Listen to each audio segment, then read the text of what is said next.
Okay, yesterday we went over how to find extrema using the derivative. Okay, so basically, remember we can kind of classify our extrema in several different ways. Okay,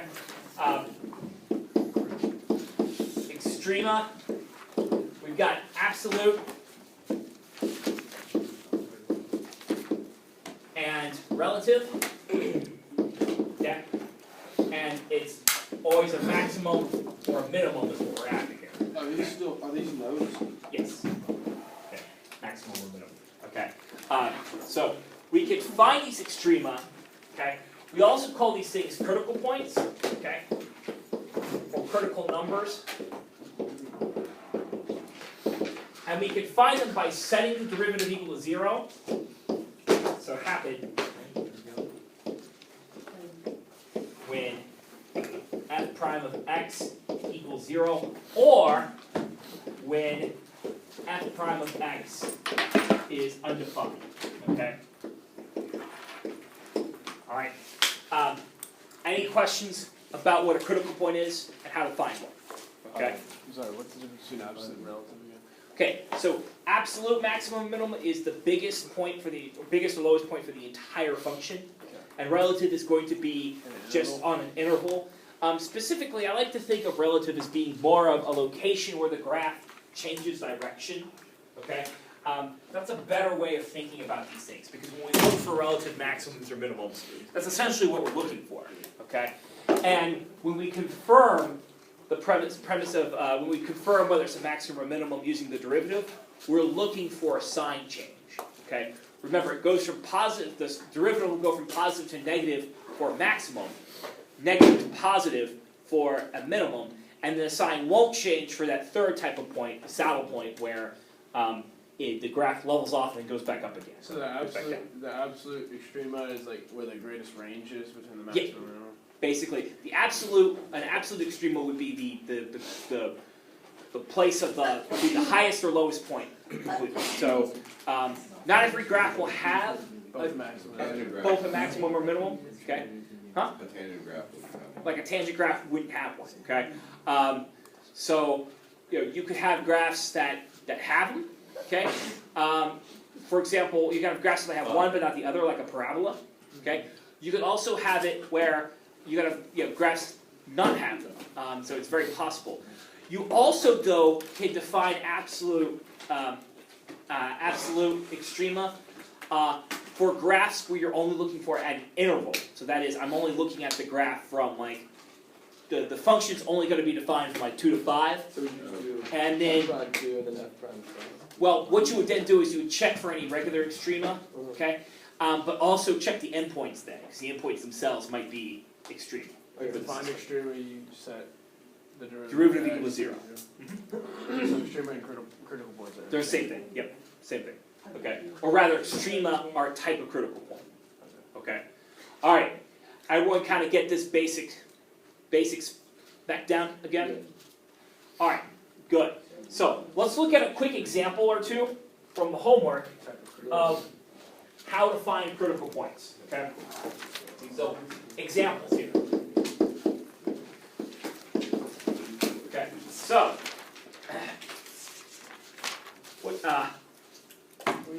go over an example or two. Okay, let's start off with let's look at number 13. Okay, so 13 here from the homework, we've got the function g of t equals t times the root of 4 minus t. Okay, and we're defining it that t is going to be strictly less than 3. Okay, that's not 3. That's not okay. Strictly less than 3. Okay, so we only care about the part of this graph when t is less than 3. Okay, everyone got that? Yes, sir. All right. So how you find extrema is you take the derivative and you set it equal to 0. So we're going to start off by taking the derivative of this function, g prime of t. What rule would I use there? Product rule, and then one of them is going to be a Quotient. not quotient, Chain. chain. There we go. Good. So product rule overall, with the chain rule being for one of the derivatives. Okay. Product rule says keep first one the same, multiplied by the derivative of the second one. That's a chain rule, and the way the chain rule is going to work is to be 1/2. All this stuff kept the same to the negative 1/2 times the derivative of the inside there. So what's the derivative of 4 minus t? Not t, just minus 1. Okay? And then we add to it the derivative of the first one, which is 1, times the second one, which is just going to be root 4 minus t. Okay? So that should be what we get as our derivative. Okay? Now, we're going to be setting this thing equal to 0. Okay? So in this case, we are going to want to simplify it, and we're going to want to clean it up because we're going to try to actually solve for t here. Okay? So go ahead, set it equal to 0, and then begin the cleanup here. Minus 1 times t would be minus t. The minus 1/2 makes that go downstairs, so it would be 2 root 4 minus t, like so, plus root 4 minus t. Not particularly good looking, is it? So why do you Okay. think the t, why did the 1/2 not go in front of the t? It could. I mean, I could write the 1/2 out in front of everything, but when I clean it all up, ultimately. Okay, so it doesn't matter, so I'm Nah. talking about right when you first go to g prime t. Oh, g prime t? Right the first step right there. Right there? Mm-hmm. Because you're doing, it's I'm the keeping, same thing as t to So keep 4 the minus first t one to the the same. 1/2, right? and so to keep the first one the same, Oh, because it's a times the product derivative of the rule. second one, yeah, it's a product rule. That's why that 1/2 didn't go out front. Oh, Okay. but you use the chain rule inside of the product Inside the rule. product rule, yeah. Alright, that's what I was. Okay. -6 on the top? That's at negative t, actually. Let's rewrite that. That t got a little curly. Wait, what is negative on the derivative of? I'm sorry? Up there, in the second Negative 1 is the derivative of negative t. That's what I was. Okay. This is what you get so far. Now, the next goal here is we actually want to solve this. So there's lots of different approaches here. I'm actually going to do something sneaky here. One approach might be, oh, let's get a common denominator and work from there. That's actually going to be the harder way to do this. Instead, what I'm going to do is I'm going to move this thing over here. So I'll make a minus root 4 minus t equals minus t over 2 root 4 minus t. Then I'm going to cross multiply, because what's that going to do? It's going to get rid of that square root completely, isn't it? By cross multiply. Yep. Okay. I'll end up getting 2 times minus root this times root that. So it's minus 2 times 4 minus t, because the roots will cancel, is equal to minus t. We now just have to clean this up, so it's minus 8 plus 2t is equal to minus t. So minus 8 is equal to minus 3t. So t is equal to 8/3. Okay, is 8/3 less than 3?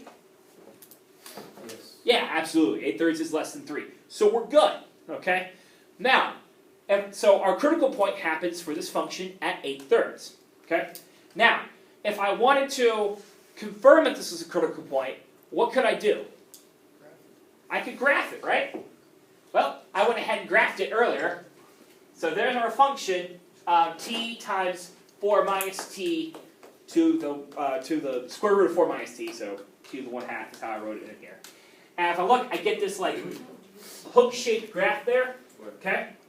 And the maximum occurs at 2.667, comma 3.079. What's 2.667 as a fraction? 8/3. Okay, so you could confirm with the graph that indeed we found our correct point. Okay, any questions? You go back. Yeah, absolutely. Okay, there's the example. Do I need to scroll up? How did it become 8 plus, how did it become minus 8 plus 2t minus t? What's minus 2 times 4 minus t? Oh, you Oh, there's a minus in between that? Yes. Oh. Yeah, sorry, that's I 4 thought that would minus. just be negative 8t. What? There's a minus, it's 4 Yeah. minus t. 4 minus t there. Oh, Okay. Sorry. Yeah, I didn't see Wait, Yeah, I confused me too. I thought it was a My sloppy handwriting. Okay. that. Here, let's clean it up a little bit more then. Since I want to save these notes for you all for later. Wait, so when you're finding the critical point, all you have to do is on the derivative and say equals 0. That's absolutely the case. Or do that and find that the derivative doesn't exist. Okay, point question. Okay, both those are ways to find critical points. Okay. All right. Any questions? You got a hand up or? Nope. Good. All right. So if you were to ask a question, you So just when say find the you critical do point. the, Yep. Or find the maximum or something like that. We'll take a look at another example here in a second. when you get to fractions and as exponents, you wanna just rewrite it as, without the fractional exponent, next step. Basically, yeah, you want to try to get rid of the you want to try to get rid of radicals whenever you can. Okay. And so what I did here was I wrote it in such a way where I could get rid of the radical pretty quickly. Okay. You also, when you're taking the derivative of things, you'd rather not have a radical. You'd rather do it as a fractional exponent. Okay. Which is now I know I went back and forth between the two. That was simply because I know I'm actually solving for something, and so if I was going to leave my answer as something, I would have left. I just wanted to leave my answer as something, I would have left it right there if I was just interested in what the derivative was. But since I'm actually setting this derivative equal to 0 to solve for t, I want to clean this up into a form that makes it work for me. And in this case, it was just easier to flip them right back into radicals and then go from there. Okay? Do you have a question? So if you asked for the point where this was, you would plug this back in. You would plug 8/3 back into the original function to find y. You're almost hardly ever going to be asked for the full ordered pair. Okay. Basically, no one really cares all that much about what y is. Okay. Now, and so that's why we do it this way. Now, we can be told, what is important though, is the signs of the derivative around our point in question, because that tells us whether we're dealing with a maximum or minimum. Yeah. So, for example, if I chose something less than 8/3 and plugged it in here, my answer should be positive. Okay. So if I chose 0, for example, if I plugged 0 into this thing, I would have 0 plus 2, which is positive, right? So that tells me then that this here was a maximum, okay? Because it goes from positive, hits my maximum, then negative slope again, okay? That is important, but the y-coordinate itself, not that big of a deal. You might get asked for it, just realize if you do, you're plugging it into the original equation.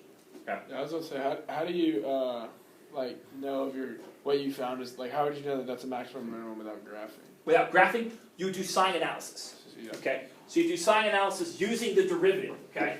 So, we have 8/3 here. Like I just did, I tested out 0 in this thing and found I was positive before 8/3. 8/3 is a single root, so it crosses at 8/3, and I'd be negative afterwards, okay?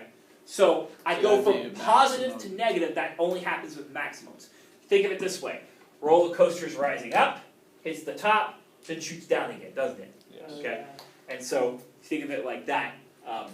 You're always rising to a maximum. You're always falling to a minimum. Will we always have a calculator whenever we're solving for maximums and minimums? Not necessarily.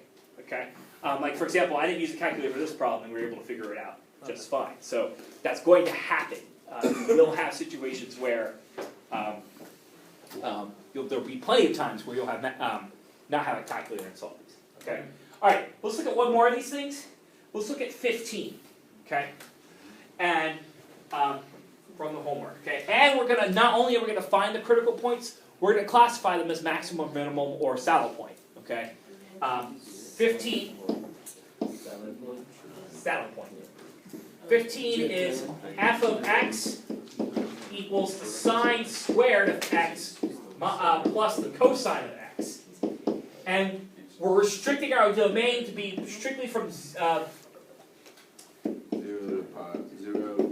to 2 pi, but we're not including 0 or 2 pi. Okay, that's going to be very important here. Okay? All right. So, if I'm looking for critical points, what do I need to do? Take the derivative. Okay? So I'm going to take the derivative of this guy. Sine squared of x is a what? What rule? It's a chain rule. Chain rule. Chain rule, and then the derivative on the inside is special. So it would be 2 sine of x times the derivative of sine of x, which is cosine of x. And the derivative of cosine of x is? Negative sine. Negative sine. Okay? So we're going to set that whole thing equal to 0.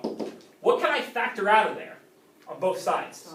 Sine. So I'm going to rewrite this as the sine of x times 2 cosine of x minus 1.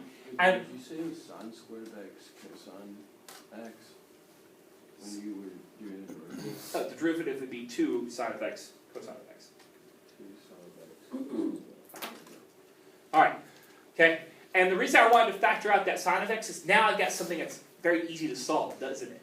Okay? So I could just set each individual Wait, piece the equal other way 0. around? What do you mean? Why is it, how do you get 2 cosine x out of? I'm factoring sine of x out, right? Yeah, but what Sine happened of to x, sine of cosine of x. x on the other side, off to the plus? Ah. Okay? Okay, guys, pay attention. I am. Derivative, sine of squared of x. That's derivative is a chain rule, becomes Yeah. 2 sine of x cosine of x. Any problems there? No. No. Okay. Derivative of the cosine of x Negative is sine. minus the sine of x, correct? Yes. Okay.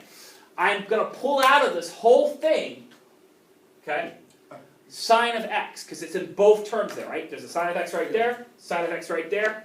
When I do that, Oh, okay, I got it. I'm left with 2 cosine of x inside here, and then when I pull out the sine of x, all I'm left with is minus I 1. got it. Yeah, Okay. I understand that, but like I'm saying, why don't you use the cosine of x after, where it's, because you use the sine and cosine on the first part, then you do plus. I don't understand why it's not cosine x.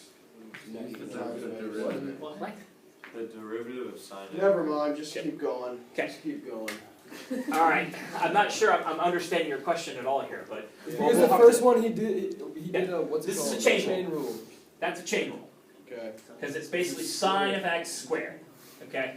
So if I chain rule that, the 2 comes out front, inside stays the same, then you do multiply by the derivative of the inside, which is cosine, okay? Yep. No. That's how it comes out. Alright, I can factor the sine of x out, that gives me these two things here. Nice thing about that is I can set both equal to 0, okay? And solve them that way, and I'm not trying to then figure out x's and stuff in the above one. So what is the sine of x equal to 0? Alright. At only pi in this That's all we case. want. It would happen at 0, pi, or 2 pi, but 0 and 2 pi are left out.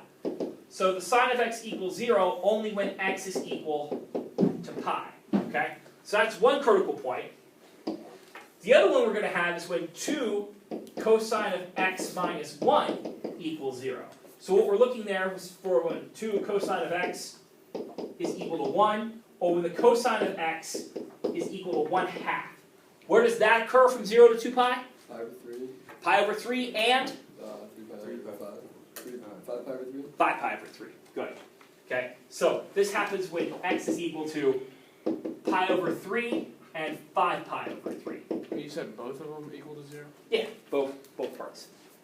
Because that thing, the whole thing will equal to 0 when each one is set equal to 0. Oh, in each one. Okay. Alright, now what we're going to do is, so those are actually all the critical points for this system from 0 to 2 pi. What we're going to do next is we're going to classify them, which ones are maximums and which ones are minimums. So that means we're going to do sign analysis here. Okay? Pi over 3 is first, pi is second, and 5 pi over 3 is the last one, okay? So we want to choose something that's easy to test out, right? What's super up? 0, can't choose 0 because 0 is outside my domain. Okay, so I want to choose something else that's easy, in trigonometry terms though, okay? 1 is not going to make life easy for us. Oh, that's also greater than 2 pi, or less than 0. Pi over. Okay, how about pi halves? Okay, pi halves is one of the 4 cardinal directions, right? When you're dealing with radians, and it's one where we know the values of the sine and cosine very readily, right? So at pi halves, the sine is equal to 1, and the cosine is equal to 0. Okay, so this would be 1 times 0 minus 1, so 1 times negative 1, which is negative. Pi over 2 falls between pi over 3 and pi, so in this zone here, it's negative.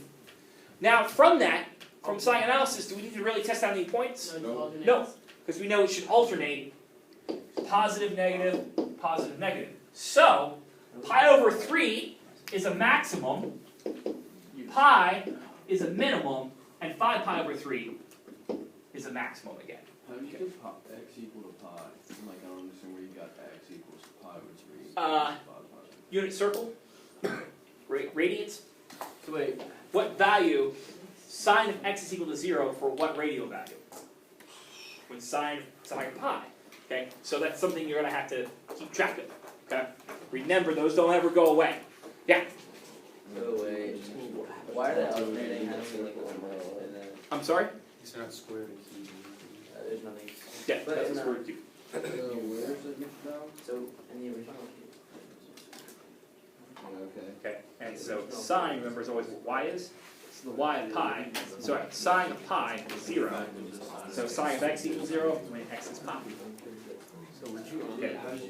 how much if that was on two cosine equal to You're supposed to just have this memorized to be able to Then those regurgitate it. Okay. Give us a sheet, Jim. All right. Yeah, I'm looking on the damn Yes. sheet. Relax, bro. I'm sorry. There's no other way to tell you that, Jim, except you just have to have it memorized. Okay. The unit circle and just know what those values are. So at each of those critical points, Uh-huh. is it guaranteed that the sign will change because it's a critical point? Not always. Okay. Because the Well, sign then it could would be be the a- same before and after the critical point.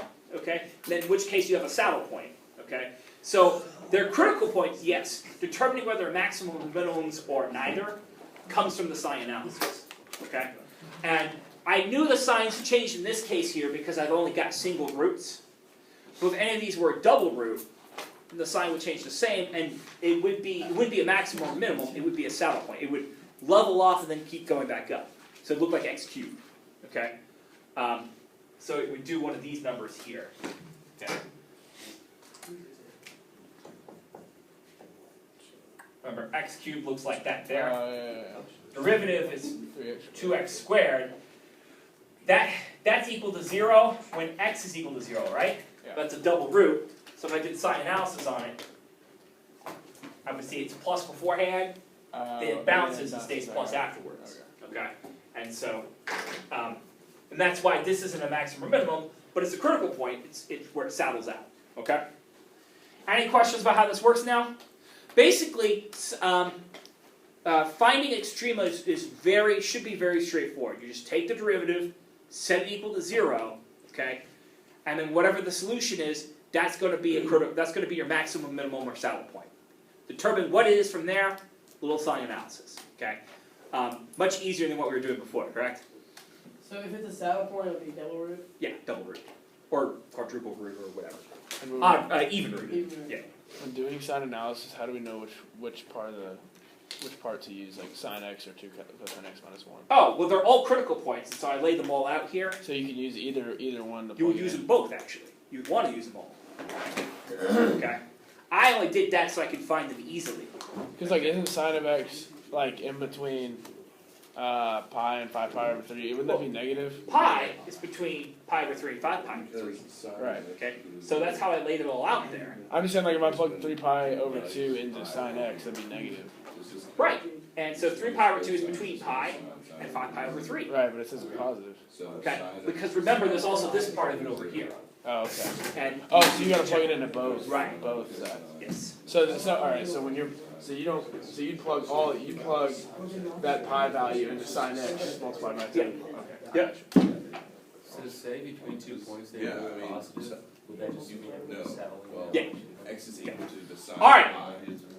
We're going to move on now. Okay. Because we're going to look at 2 new things today. X 2 is equal to 0. very important theorems. Sine of pi. Okay. No, X equal to pi. So kind of the main guts of today are 2 important theorems. The first one's called Rolle's theorem. This is 0. And you look for where it's not where X is sine. And the second one we're going to learn today is the mean value theorem.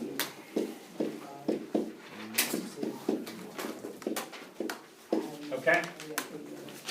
We'll start with Rolle's theorem. Rolle's theorem is probably the easier of the 2. Okay?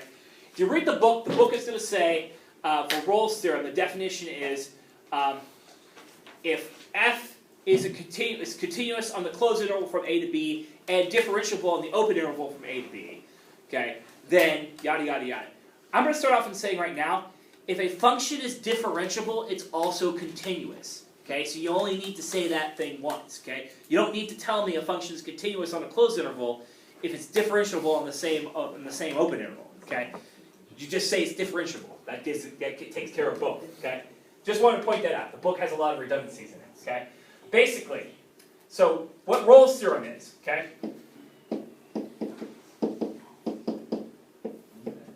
Rolle's theorem is a way to confirm the existence of extrema or saddle points on an interval. Basically, Rolle's theorem basically states that if f is differentiable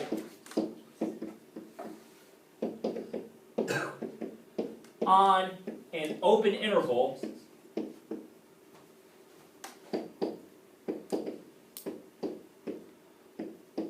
from A to B, okay, and if f of A is equal to f of B, okay, then there exists some point C on that open interval from A to B such that f prime of C is equal to 0. Okay? So basically, what this is saying is that if on an interval I have 2 points that are equal to each other, okay, somewhere in between those 2 points the derivative has to be 0. That is, there has to be a critical point in between. Okay? Now, that could mean there's a maximum, there's a minimum, or there's a place where it goes constant for a bit. Okay? But any of those locations would correspond to the derivative equaling 0. Okay? So that's what Rolle's theorem means. Okay? It's a way, again, to test for critical points, for the presence of critical points. Do you have a question, Jimmy? Yeah, what is an open interval? Open interval means it doesn't include the endpoints. Okay. Typically speaking, that's less important. Basically, technically speaking, things are differentiable on open intervals, and you don't want to include the endpoints when talking about differentiability, so we always say open intervals. Okay, but that's it. Okay.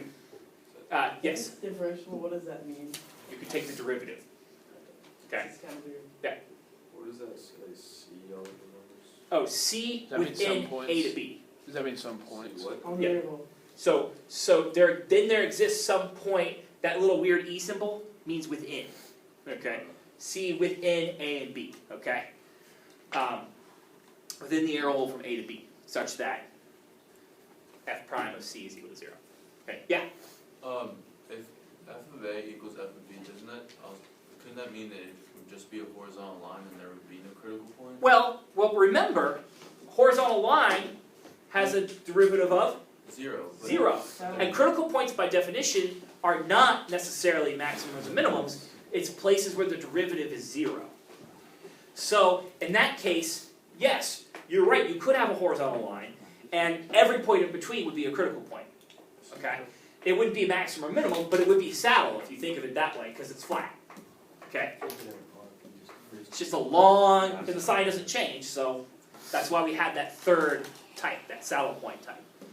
Okay? And you said it's a way to confirm the existence of critical points. It's the way to confirm the existence of critical points. Okay? Let me show you an example of Rolle's theorem in action. Okay? Okay. Basically, show there exists. Is this an example right here? Yeah. So an example. Yeah. Show there exists a critical point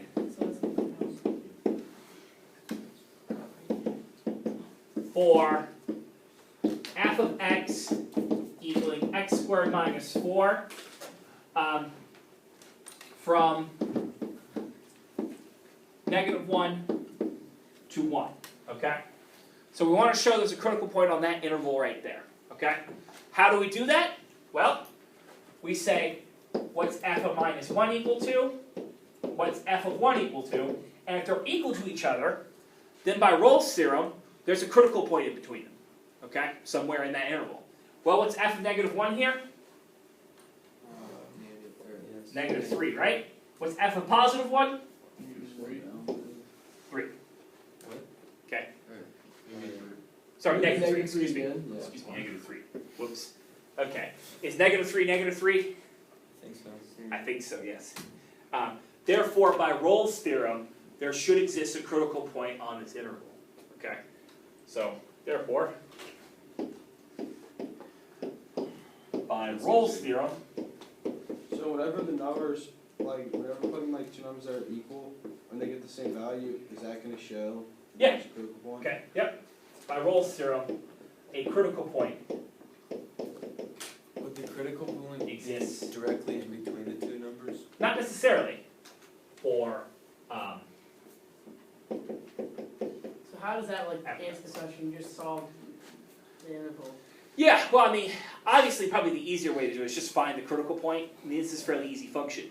I'm just giving an example of how you would use Rolle's theorem. Okay, a type of situation in which Rolle's theorem would apply. Okay, no, the critical point doesn't necessarily have to fall halfway between. The curve could be doing something weird, or be particularly curvy. Also, too, you could have multiple critical points between A and B. All it's saying is that there has to be a critical point in between if f of A and f of B are equal. Okay, that's all it's saying.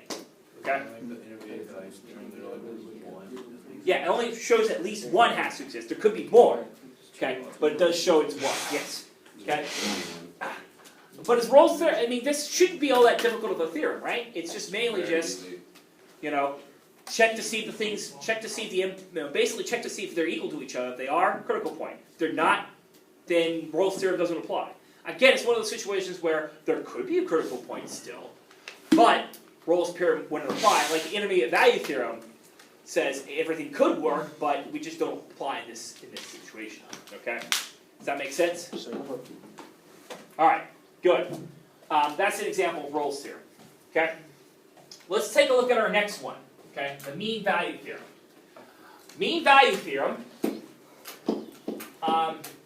is probably the harder of the two today.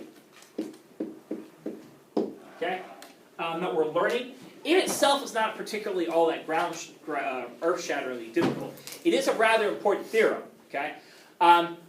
The big thing to note with the mean value theorem is not to confuse it with the intermediate value theorem. Okay, they have they say very similar things from a real world standpoint, but they're they're actually different from each other. Okay, the way to think of it, intermediate value theorem deals directly with functions, while mean value theorem will deal directly with derivatives. Okay, intermediate we did last year. Okay, so intermediate value theorem deals directly with the function, while the mean value theorem deals specifically with the derivative, okay, of a function. Okay, so if there's a derivative anywhere in it, you're in mean value theorem territory. Okay, well, generally speaking. Okay, you could be looking at doing intermediate value theorem on derivatives, but we won't get this. Okay, mean value theorem, same sort of stuff, basically. As Rolle's theorem, if f is differentiable on an open interval, okay, from A to B, okay, and if f of A is not equal to f of B, okay, f of A is not equal to f of B, then, okay, there exists some C within the interval from A to B such that f prime of C is equal to the average rate of change between f of B, okay. Yeah. So basically, somewhere between A and B, there's a point C where the derivative of C is equal to the slope between A and B. Okay, it's basically what this says. I'm going to draw a picture here in a second, but I'll let you copy down the theorem. Okay, of how this works. Basically, what it's saying is on this interval, there's a point where the derivative is equal to the secant line. Does that say Okay. exists some? The slope of the secant line between It's only not this one. some C. Some. Yeah, Some of these. some C such that. Just Oh, like the secant line derivative above. for a point, basically. Okay. Yeah, the secant line between A and B, its slope, there'll be a point somewhere in between where the derivative is equal to it. That's what the mean value theorem says. Okay? And I'll draw the picture, and then I'll tell you a real world example of how it works. Okay? Or what you would see.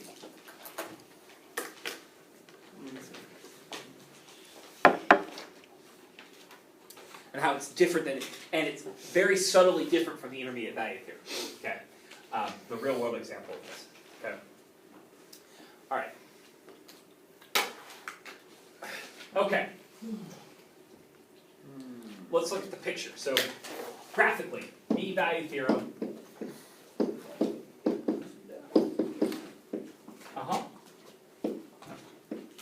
You have a question? Just say my name. Yep. All right. So we're just going to draw a random curve here. This is not any particular curve. That's the point A. That's the point B. So that's f of A, f of B. Okay? And between them,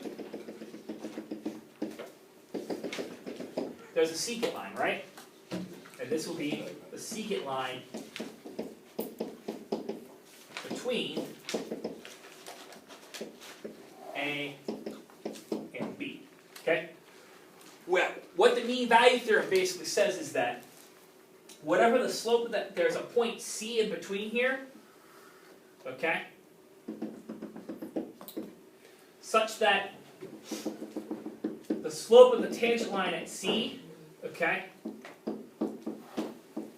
is equal to the slope of the secant line in between, okay? Of the whole graph.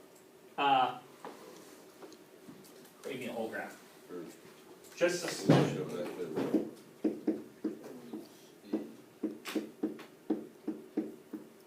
There's a point. Okay. There's just some point C in between, okay, such that the derivative at C is equal to the slope of the secant line between A and B, okay? Now, again, there could be multiple points, okay? There could be a large area where they're equal, okay? All the mean value theorem is saying is that as long as the function is differentiable and A and B are not the same thing, somewhere in between, the derivative has to equal the secant line between A and B. Okay, that's all it's saying. All right. Wait, so it's saying like the tangent somewhere So, in between. so the basically, tangent somewhere and- the tangent line is equal to the secant line, or they're So parallel. they're parallel. Yeah. Okay. So is the red the F of? Wow. Yeah, the red is the tangent line at C, so it's f prime of C. Okay. And the blue is the secant line between A and B. It's the slope of the secant I line. guess equal to f prime of C. Okay. Oh, because that's just Like, the you know when you front were slope. Yeah. Wait, where's the what's it called is that the is it the tangent line? Yeah, the red is the tangent line, the blue is the secant line. Okay. Red is T. All right, remember everybody, okay? Tangent lines touch at a point, secant lines go between 2 points. What this is saying is the slope of a tangent line somewhere in here has to be equal to the slope of the secant line of the line going through A and B, basically, okay? So, and remember, slope of a tangent line is the derivative, so we're just saying the derivative at some point is the same, okay? Which is what the earlier thing said, basically. F prime of C is equal to f of B minus f of A over B minus A. Well, f of B minus f of A over B minus A is the slope of a tangent line, or secant line, excuse me, and f prime of C would be the slope of a tangent. So wait, is that secant line supposed to go through all those points? Huh? Does the secant line go through all those? Yeah, it goes through A and B. So secant line is the point that goes through 2? Yeah. Okay.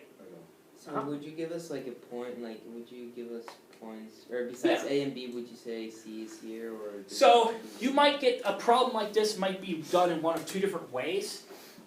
You might get a point where you're given A, B, and C, and told to confirm that C is indeed the correct point by the mean value theorem. In which case, you just see if the derivative of C matches the slope between A and B. Okay, that could be one way you would do this. What's a more common answer is you're told to find what point C is. Okay, in which case you would take the derivative of the function, okay, but also, and set it equal to the slope between a and b, okay? Let me give you an example of that problem there, okay? So, example, and we're almost out of time here, but So, example, find a point between, okay, 0 and, between 0 and 5 for f of x equals x squared that satisfies